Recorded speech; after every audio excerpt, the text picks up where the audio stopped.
Hey guys, welcome back to another episode of the Crimson Crossover Podcast presented by the Field of 68 and J&J Apparel. I'm Christian Sykes, your host, joined as always by Charles Branch and Joey Blackwell. How you guys doing today? Good. Glad we're recording on Wednesday and not Monday like we were originally scheduled to do. It was going to be a pod where I think we didn't really have a lot to talk about with 2 wins last week, but now after that performance in Oxford, I think we have a little bit more to talk about. Yeah, really. I mean, I think really surprising last night, just performance from Alabama, and that's not to discredit Ole Miss. I came away very impressed with just how they played and what they did. A lot of things that I did not expect from them, and I think it was a perfect of a lot of things that Alabama did wrong and a lot of things that Ole Miss did right, and it was a perfect storm kind of last night. But it's just one game, and we've talked about it. You know, you can't let one game go into your next game in this SEC conference. Yeah. It does feel like a huge lost opportunity um, that we just gave away, which was kind of the theme of last night too, with the 21 turnovers and just giving the ball away. But there's still a ton to play in front of you. Surprisingly enough, you know, as shocking as our loss was last night, the shocking loss of the night in the SEC was Missouri going into Florida and beating them. And games like this are gonna happen, and games like this happen to national championship teams. They've happened to championship teams over the past several years. So it's a great opportunity for, you know, win or lose on Saturday going into Kentucky, what's going to be a tough place to play. It's a great opportunity for guys to show some maturity, show some toughness, and bring back that effort that we've been accustomed to seeing for most of this year. Last night was a perfect example of missing Latrell Wrightsell. Yeah. Last year, Alabama, whenever they got into these situations similar to what they did last night, Latrell Wrightsell would hit a big time three. It seemed every single time Alabama needed a three, Latrell hit one. And last night, in the first half and most of the second half, it felt like Alabama just needed one run and the game was over. Ole Miss's offense wasn't super effective. Alabama did a really good job defensively against them. They just needed to see shots go in, and not having Latrell Wrightsell last night, I think ultimately was the undoing of Alabama. One on a leadership point of view, and then two just on a pure shooting. The shooting is a major concern for Alabama at this point. We've been kind of talking about it all season, where guys need to get in the groove. Eventually, it'll come around. Well, it's January 15th, and Alabama is still probably shooting 31% from three as a team. And last night was no different. They shot 25% from three. And weren't effective in the interior. And Alabama can't be a one-dimensional offense because then teams are just going to pack the paint and dare Alabama to shoot.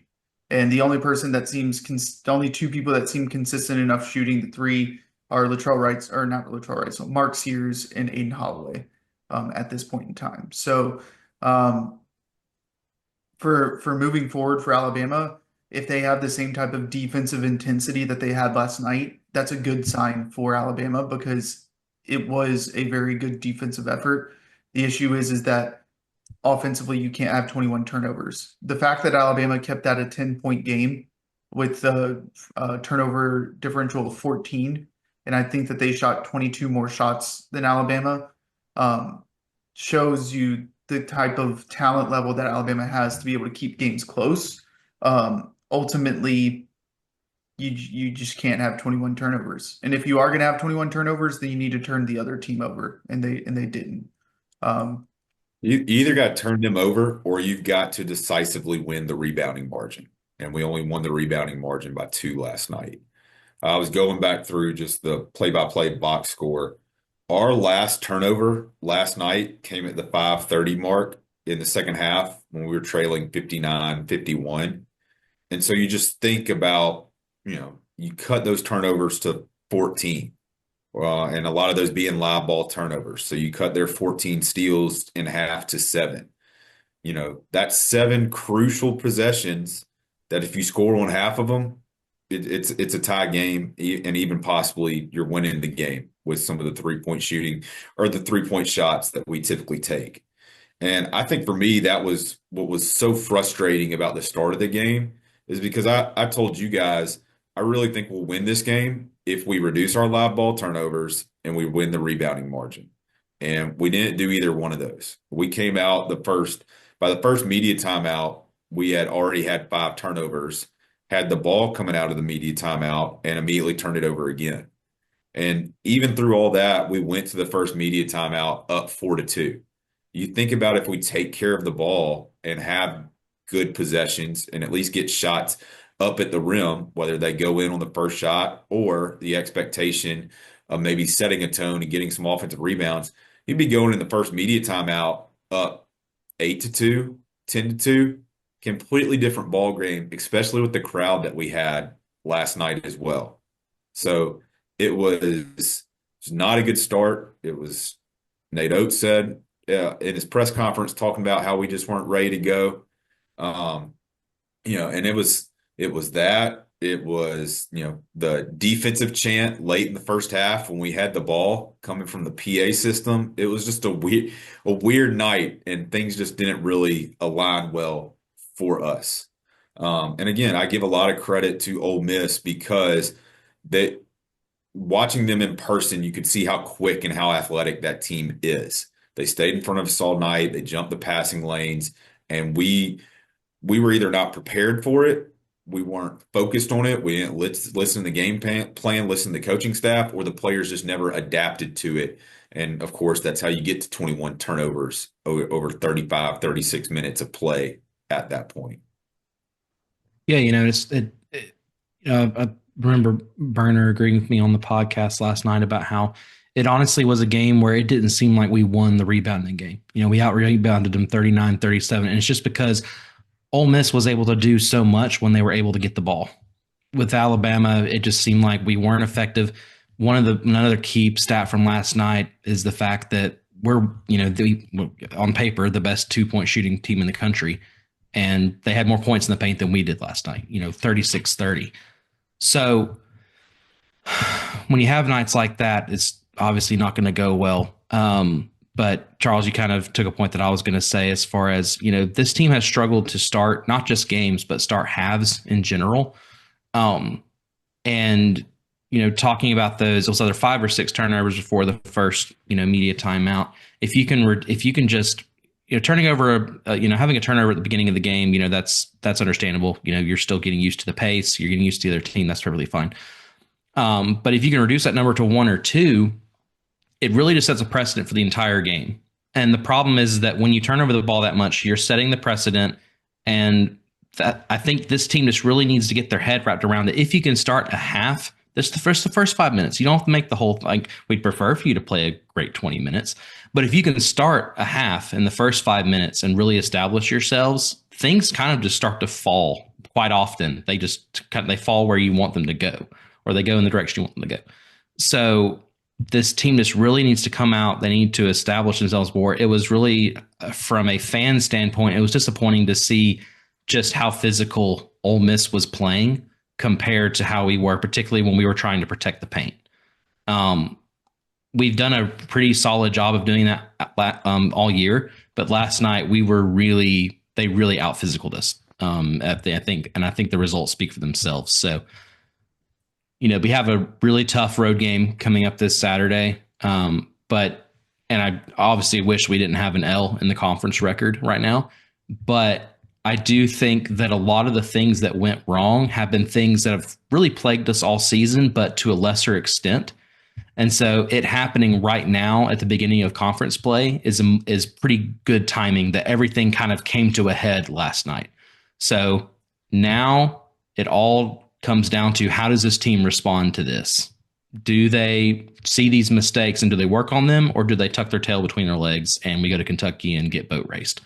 I think will this team respond? I'm not quite sure, but I know for a fact they are very capable of doing it. So Hopefully, we'll be singing a very different tune on Monday. But right now, the sting is still there. It hurts, but I think the positive is that there's a lot for this team to learn from Tuesday night.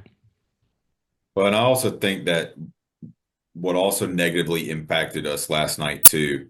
I think Darian Reed could have been huge last night, just as a guy that you could hit on the wing and he could back a guy down and get to the block and get a good look at two. Just with the size mismatches that we had last night that we really weren't able to take advantage of. I think about Cliff constantly pinning guys down low and couldn't throw it up for a lob or just get it over the top to let him have a good look. But also about Cliff, he plays 13 minutes and forgetting that in the second half against A&M, he did have the ankle injury. He looked a little labored getting up and down the floor in the first half. So there may be more on the injury side with him right now than we of course are privy to. But need to get him healthy, need to get Darian Reed healthy. I think those two guys being healthy last night would have really aided us in one, having other guys that you can put in when guys are turning the ball over. But I think that physicality that we maybe needed at times, if they're at full strength, they could have maybe matched some of that Ole Miss was giving us that for whatever reason we weren't able to match with the guys on the floor last night. And also, Christian, you were talking about Latrell Wrightsell earlier and how, last night would have been a game where we really could have used him. Like that was a game where you missed him. I did think, I feel like Chris Youngblood really tried to fill that role. It didn't work out like we would have liked to have seen, but I really think that he stepped up in the game. And it's hard to talk positively about a player after a game like last night's game.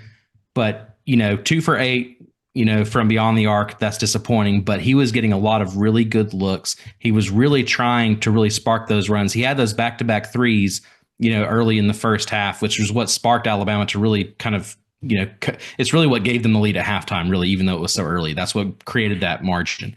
I have confidence that Youngblood can do a solid job at kind of replacing Latrell on the roster for what we have right now. It's just going to take those shots falling. If 3 more of those shots fall, this is only a 1-point game. You play those last few minutes very differently. So I do want to throw some kudos to Youngblood because I really think that he really tried to step up in that absence, and that was a game where that caliber of play was needed. And so I just want to throw some kudos his way because even though it didn't work out, he was giving a lot more effort on the offensive end than some other players that were out there. And he played 35 minutes last night, which is definitely the most that he's played in an Alabama uniform. What I would like to see more from Chris is maybe some, you don't want to turn down an open three. I get that. But he is such a good shooter and he's built that he can get to the rim as well. And I know he has shot free throws well in his career. And he was a guy that at South Florida averaged, I think, 3 or 4 free throws a game. I'd like to see him get to the free throw line more. In addition to where we see Mark Sears get to the line a lot. Obviously, Grant Nelson gets to the line a lot. Grant's struggling a little bit at the free throw line. But based off of what we saw last year, again, we know he's capable of knocking those free throws down.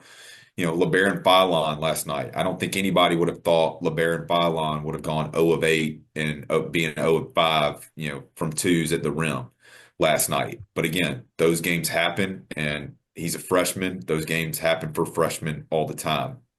But to add Chris Youngblood in that mix as a guy that can not only be a guy that can knock down threes, but get to the rim and get to the free throw line, I think would help this offense. And hopefully too help other 3-point shooters where he can be one of those guys that can get to the paint and kick back out to guys that are wide open potentially. This might be a reactionary question, but do you think that Aiden Holloway needs to be inserted in the starting lineup? I think when you have a guy that is successful in his role and Aiden's a guy who's been successful coming off the bench. And LeBaron has been very successful starting. That I don't think it's a need to have to switch those two guys right now. Where maybe 2 years ago, talking about Jaden Bradley and JQ, there was a point with Bradley that he really was struggling and he was getting pulled pretty early on for JQ to be inserted into the game, and then eventually took his starting lineup spot. I don't think that's the same situation right now. I think Aiden brings a good change of pace. Um, if I really had to make a lineup change, as well as Jaron Stevenson has been playing, as far as just doing the dirty work, and being aggressive and getting to the rim and stuff like that, I think he's more successful coming off the bench. I wouldn't mind seeing a Chris Youngblood or a Darian Reed in that spot, and maybe more so a Chris Youngblood who has shot the ball at time. He's done it in his career, and it seems like he's, even though he went 2 of 8 last night, starting to heat up a little bit from three because he went 3 of 6 against A&M. Giving you another good 3-point shooter to start the games, and then Jaron be the guy to spell Grant or to spell Cliff. I was a little surprised with how he played in his 3 minutes that Aiden Sherrill didn't get more time. But just talking about starting lineups, where in the past we've talked about, does Jaron need to come out of the starting lineup because he hasn't played well? He's earned his starting spot, but I think just as far as matchups and lineups, and I think looking at last year, I think Jaron does a better job coming off the bench than having to start, in my opinion. And I'll go further back even than Charles just did with Javon Quinley and another Jaden and Jaden Shackelford. You had two very capable guards on the team, but only one can start and only one can be on the bench, And both of those guys, I think, filled their roles really well. In this instance, I think, Sears is obviously established team leadership, right? I mean, it's really hard to justify somebody that's been there, that's been with this team for a while now. Seems like he's been there for the entire Oates era, but none of that's just my head. It seems I can't imagine Alabama basketball natives without Mark Sears at this point. But having a guy like him in that established leadership role, it's much more than just stats on a sheet. I think if you were to pull, Sears and put him on the bench and put, somebody like Aiden Sherrill, or not Aiden Sherrill, excuse me, Aiden Holloway on there, I just don't know what kind of message that sends to the team. I think that doesn't send confidence. I don't think that would send confidence to the roster. So that being said, I think Aiden does have all the ingredients he needs to be a Javon Quinterly. That fifth man. That sixth man. Off the bench. I think he really does have those skills, but I don't think that. I wouldn't consider your take reactionary, but I do think that it's not necessarily. It's going to take a lot more for me to take that side, I think. What about you, Christian? You're the one that posed this question. Oh, the move would be for LeBaron Philon for Aiden Holloway, and I would never benchmark Sears, just so that anyone listening, so we're clear. The reason why I posed the question is the issue Alabama is having right now is, like you said, the starts are slow and we're not shooting well. And LeBaron Philon, while he's been good defensively and while he attacks the rim well, he can't shoot. He's like 20-something% from three. And I maybe it's you have a situation where you put Mark and Aiden out there and you have two really good ball handlers that you maybe don't start the same way that you would start versus Ole Miss with 5 turnovers in the first 4 minutes, right? Because Aiden's played in the SEC. Aiden's played this schedule. And I think right now for LeBaron Philon, I think he's kind of hitting that freshman wall because this is the first time he's played this many games in his career. This is the first time that he's played this type of level of physicality, right?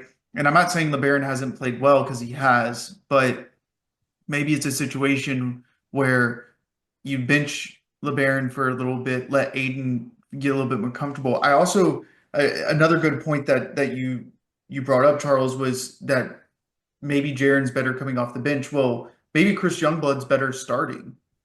That the guy has started his entire career and now he's coming off the bench. Maybe he's a guy that while Jaren, and I love what Jaren did last night. I know he wasn't super effective offensively, but he was extremely effective defensively. Um, Maybe you put Chris Youngblood in the starting lineup and see if that helps him get going and get into a rhythm rather than, I mean, if he's going to play 35 minutes, might as well play 35 minutes and start the game, in my opinion. I mean, you're talking about the co-ACC player of the or AAC player of the year last year, and you're bringing him off the bench. I know he's coming back from injury, but I don't know. I think that for the game on Saturday, Kentucky's a bad defense or a bad rebounding team. I think they average like 30 something rebounds a game, and they're not very big as far as a team is concerned. I don't know how beneficial putting Jaren out there to start when you want to get a guy like Chris Youngblood going, and then maybe you put Aiden Holloway out there because he's earned his starting spot. Because I really do think like last night, Aiden Holloway was the best player on the court for Alabama.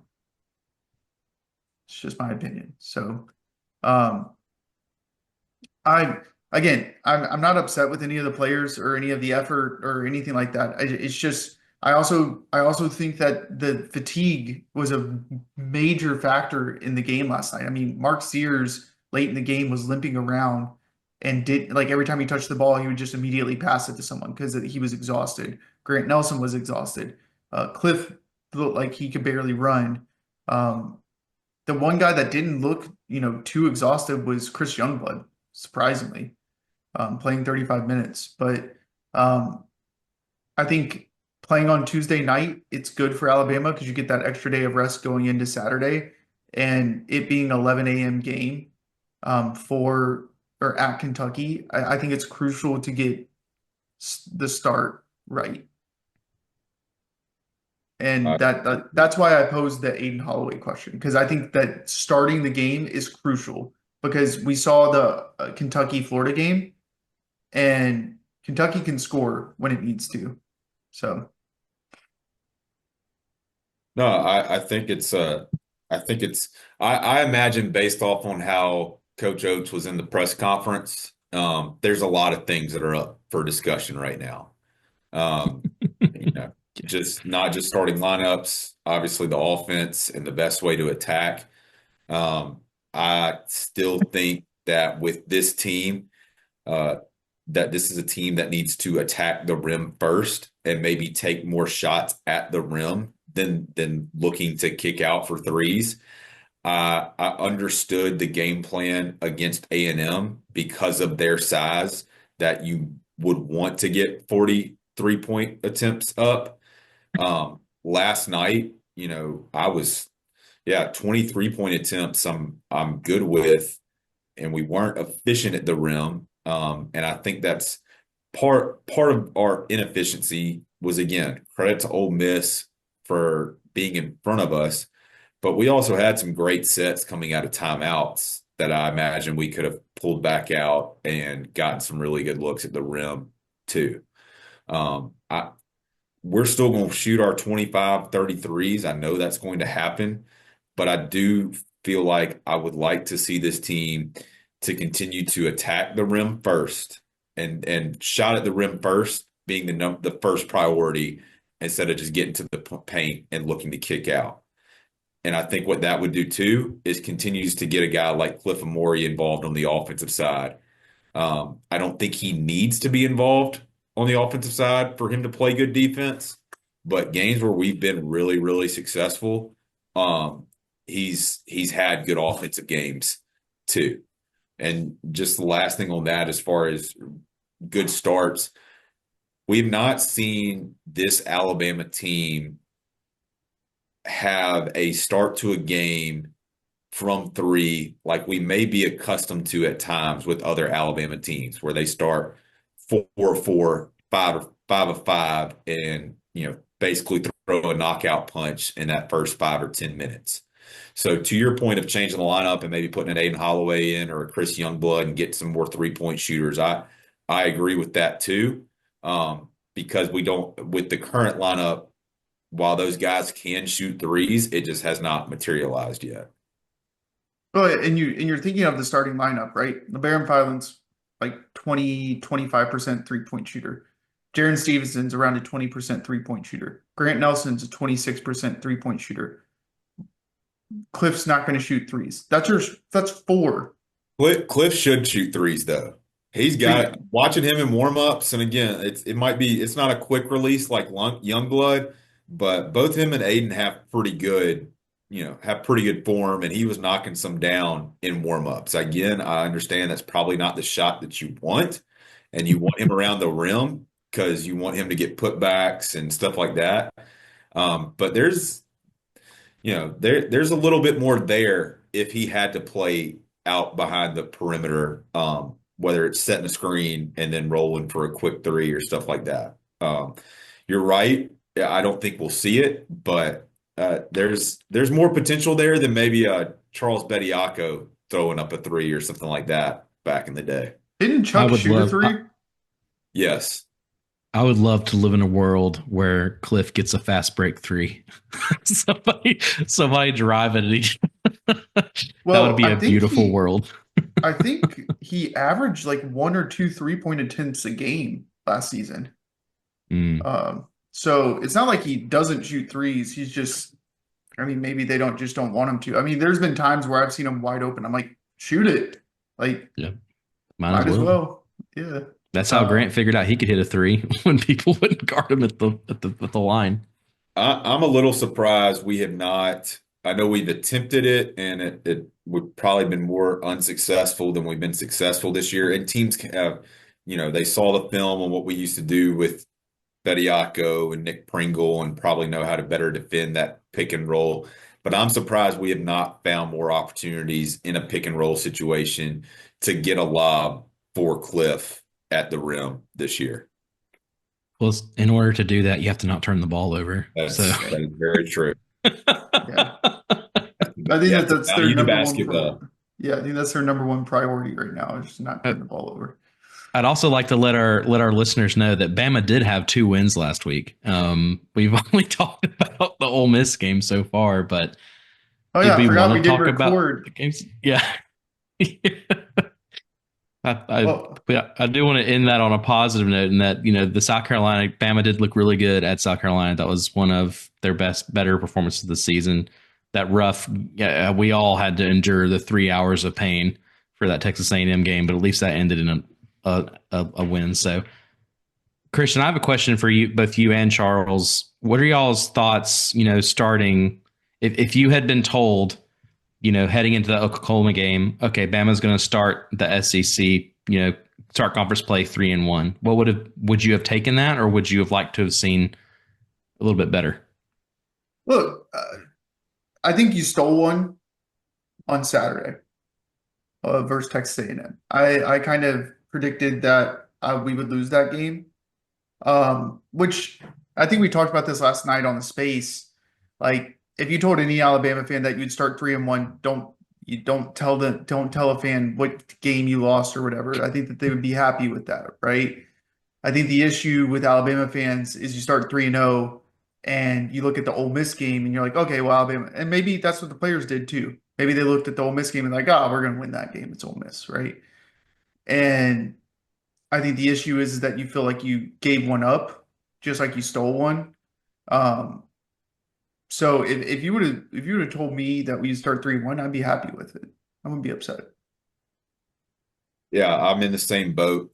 I think the narrative of what I felt on the Texas A&M game, of where we shot less than 40% from the field, we shot less than 70% from the free throw line. We had 15 turnovers, we gave up 23 offensive rebounds, and we gave up 48 free throw attempts, and then you still win by 6. Like, we played the game that A&M wanted to play, and you still go into a tougher environment and win a top 10 battle there. But then you watch what happened last night, and we've seen it, how we've played to our opponent's level, our opponent's ability. And we played right into how Ole Miss wanted us to play, by turning the ball over, and them doing a good job of not turning the ball over, and them, being physical and keeping the rebounding margin really, really close. Like I still don't know if this team has really found its identity of how it really wants to beat teams.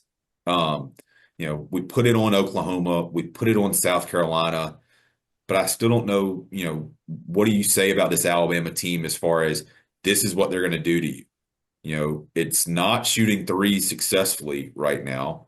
Um, we talk about getting to the rim, but I don't think it's enough to the point where, yeah, that's this Alabama team is they are really good at the rim, really hard to defend there, and then it's paired with really, really good defense. The defense is improving, but it's still not where it should be, I believe. And so, just what is if you're trying to, put one or a few words on this Alabama team, what is their identity right now? And I think, losing the Ole Miss game was tough because, like you said, Christian, if you told me we'd gone 3-1, I don't think the Ole Miss game would have been the one that I'd point to. That would be the loss. But the good thing about this, especially if Alabama can get things together and if they can win this Saturday, which I know we're about to talk about Kentucky in a second, that's a loss that will be in a month completely forgotten because it's sandwiched in between two huge road conference wins. So I'd honestly, if I was told you'll beat A&M and you'll beat Kentucky, and I could pick which other game was the loss, I would have picked last night because it's also a ranked loss on top of that. But you have two really tough road environments. People watched that game from last Saturday with the officiating and just how that game got out of hand on both sides. And then Alabama fights through that, loses a game to Ole Miss at home, but then rebounds and comes back, not rebounds, but bounces back and beats Kentucky.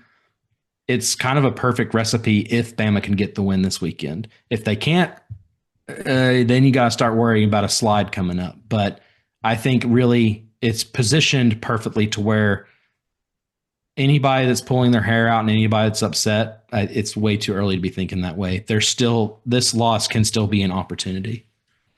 No, I think anybody that's really upset right now is still, got PTSD from Alabama basketball in the 2010s, where games like this, you were on the bubble. So losing games like last night, you're not in the NCAA tournament.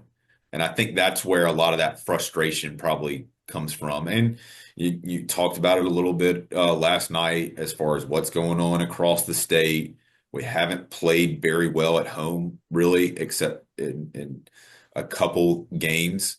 So I think a lot of that maybe they built into the frustration too of PTSD from the 2010s, but also maybe some other things that are going around that are things we cannot control. And we don't need to worry about things that we cannot control. We need to worry about this team and just what the product is on the court night in and night out. So let's go ahead and start previewing Kentucky. I don't want to spend too long harping on the game last night. So Charles, what do you got for us? It was very strange going through Kentucky, which under Calipari had all these great freshmen. And now you look at who's leading this team, and it's a junior who's going to play his 78th college basketball game, a fifth-year senior who's playing his 147th basketball game, a fifth-year senior who's playing his 114th college basketball game, another fifth-year senior has 131st college basketball game, and two more fifth-year seniors that are going to be playing their 135th and 123rd basketball game. Like, you want to talk about Team AARP, that might actually be Kentucky this year. Look, it's Kentucky's been a big story, obviously, with Calipari going to Arkansas. One of their beloved sons, Mark Pope, coming back to Kentucky. The whole fanfare of how he was announced, coming off the bus with the national championship trophy, having the big win against Duke to start the year. And they put together a really good Some really good wins. The Florida win being one of them to kick off conference play. The win last night against Texas A&M. I think to simplify this, as far as what we need to do, we got to guard the three. In the games that Kentucky has lost this year, which is Clemson, Ohio State, and Georgia. At Clemson, they were 7 of 27. At Ohio State, they were 4 of 22. And against Georgia, they were 6 of 25 from the three-point line. In the game against Gonzaga, that they did win out there in overtime by 1 point, they were 7 of 25. So a close game. They didn't shoot that well from the three. Were able to pull out that game. But you look at their wins against Florida, 14 of 29, and against Mississippi State last Saturday, they were 16 of 32. I mean, in my opinion, it's got to be drilled into guys' heads, and maybe even bring out the game plan that Florida used against us last year and that Kentucky used against us last year too, of you do not leave shooters. We play one-on-one defense if we need to on guys that are driving to the rim, but you do not leave somebody alone outside the three-point line. In addition to guarding the three-point line, I think it's pretty obvious. Take care of the basketball and just play Alabama basketball. Get out and run. Don't be too quick, but get out and run. Be physical, rebound the basketball, and lock down at the three-point line. And I think if we do that, we're set up for a really nice Saturday morning, early Saturday afternoon, getting to watch those highlights throughout the rest of the college basketball day. Yeah, I think for Alabama, like you said, guarding the three-point line is critical for the success. I also think that for Alabama, if you're going to have to shoot and you're going to have to shoot well, like that, this is a game you have to shoot well. I'm talking like 37, 38% from deep on like 30 attempts. Like you have to put pressure on Kentucky's defense and on their offense to force them into the bad shots that you want to take, which means you have to hit shots. And you can't have the turnovers, which you had 15 versus A&M, you had 21 versus Ole Miss. You need to have like 10 turnovers. You can't give away possessions, and you have to rebound. Kentucky is a bad rebounding team. You have to get your second chance points. You have to get your defensive rebounds and limit them to one possession. Because much like Alabama, if you give them 3 or 4 chances to hit a three, they're going to hit a three one of the 3 or 4 times. And so you have to limit them to one possession offense or one attempt offense. And then you have to get your offensive rebounds if you're not going to hit your shots. And there's one way there's a cure-all for all of those issues that you just said. And that cure-all is to not rush and not force things, which playing in a rough environment or not, like Lexington, it's going to be crazy. The crowd's going to be nuts, especially when it's going to be a top 10 matchup. Well, a top 10 matchup between these two teams. It's going to be loud. It's going to be crazy. The players can't let that get to them. We were talking before the podcast about how when Bama trails this year in particular, they're really bad about trying to force things, trying to make things happen, trying to play too fast. And that ultimately leads to making bad shots, not getting good look, and trying to shoot when you don't have a good look, trying to fit the ball in the eye of a needle and turning it over, sloppy turnovers, bad passes. I'm not saying that, slowing things down in general and practicing calm is going to immediately solve everything, but it's a good step in the right direction when it comes to fixing a lot of these issues. That's what we saw in the loss against Ole Miss when Bama got down after, in the second half. It was pretty much over from there on out, because you had a bunch of guys out there trying to make things happen that they just couldn't make on that given night. So there's a lot of issues that Bama needs to correct heading into Saturday, but I think if you start there, that'll give you a good jump heading into a game in a very, very tough Lexington environment. Absolutely. I'm confident in the team. I think I said this in maybe I didn't say it in the space, but I think I said it in our group or whatever. I think Alabama wins on Saturday. Nate Oates teams following double-digit losses since 2020. So since the first after the first season, where he's 14-2 and following a double-digit loss. 10-0 the last two seasons. Um, I think that the loss is ultimately a good thing for Alabama, like we kind of said. I think it'll refocus the team. It'll make sure that they're not getting too big as far as their heads and their confidence is concerned, and make sure that they do the things the way that they need to be done to win games. Because I will say this: if you lose the Kentucky game, and not saying lose it close, like not saying it's like, but if you lose by 15, 20 points, then I think you got an issue on your hands as far as this Alabama team is concerned about not being able to focus and following this Kentucky game, the like next 8 games are winnable games for Alabama. I think this game is not a must-win game, but it's a tone setter for the remaining 8 games until you get to the meat, the difficult schedule for Alabama in the SEC. So I'm confident that the guys will be ready to go. They'll have a good week of practice, and that they'll ultimately, I think they do win in Kentucky. So Yeah, I'm not so much concerned about win-loss. Like I obviously want us to win the game, but knowing what we have in front of us, like you said, as far as just this will should be the softer part of our SEC schedule. I want to see an Alabama team that's locked in and focused and doing the right things, like we thought we had saw at Texas A&M in the game against Oklahoma for a majority of the South Carolina game, for what had started to kind of, come together against South Dakota State and Kent State and Creighton and North Carolina.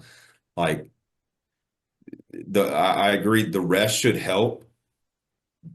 Where I feel like this team should really be judged is, can you shake off Tuesday night? Can you come in focused, and can you go in and play hard for 40 minutes? Because even in these games that we've, had some big wins, there's still been that inconsistency, those lulls at times where we turn the ball over too much. We don't have good possessions on offense. We get lost on defense and allow the team to make a little bit of a run.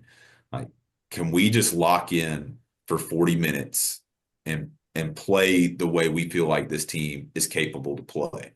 Play the way that a lot of people thought this team was going to be in the preseason, or prove that you're a team that should be considered one of the best in the country. And this game is, I mean, nobody's understating how important this game is, but one of the biggest factors of this game is that it's kind of something that you touched on, Christian. If you win this game, you start the season, or start the conference play 4-1, which is obviously good. But if you do that, you're staring 7-1 right in the face. And if you start 7-1, you only have one loss with 10 SEC games left in the schedule. That is a huge, I won't say advantage, but you have a leg up. It puts you on footing with the top teams in the conference. It puts you on the same level as Auburn or Tennessee as far as shots, or maybe Florida, to win the conference. So this game is much more important than just beating Kentucky, because everybody wants to beat Kentucky, especially in Rupp Arena. But when you combine that with just, this is a pivotal moment, I think, in the schedule. I think this game on Saturday, by the end of the regular season, we can look back on this game this Saturday as this was the moment that Bama was able to right their ship. Not right the ship. I don't think the ship's turned over, but they were able to course correct and able to really guide themselves through the rest of this SEC schedule with this game. Or this was the moment where things really started to go downhill. So I think that how Alabama handles this weekend will be a huge factor heading into the rest of this season.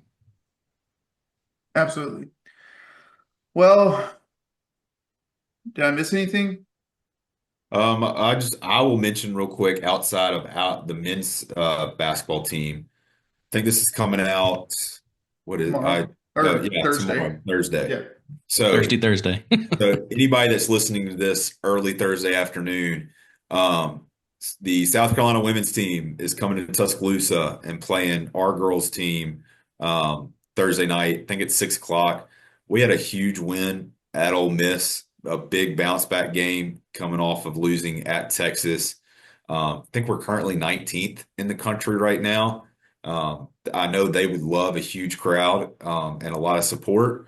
So I just want to continue to talk about the women's team because they are continuing to do things that have not been done in several decades.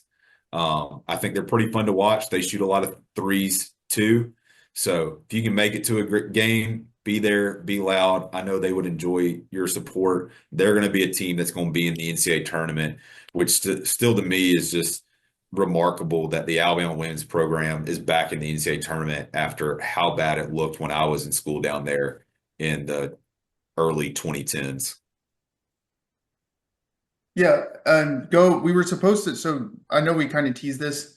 We were supposed to have Sarah Ashley Barker on here, but she's recovering from her injury, and hopefully we'll have her at a later date. We wanted to have her on to talk about the game coming up, but obviously, like I said, she's got her injury recovery that she's doing. So go to the game if you're able to. I know it's tough back to back or ev 2 games in 3 days for some Alabama fans, but go if you're able to go. But all right, I think we're good. Good to sign off, and we'll have a post game space following the game on Saturday. We'll talk again soon and roll tide. Roll Tide. Roll Tide.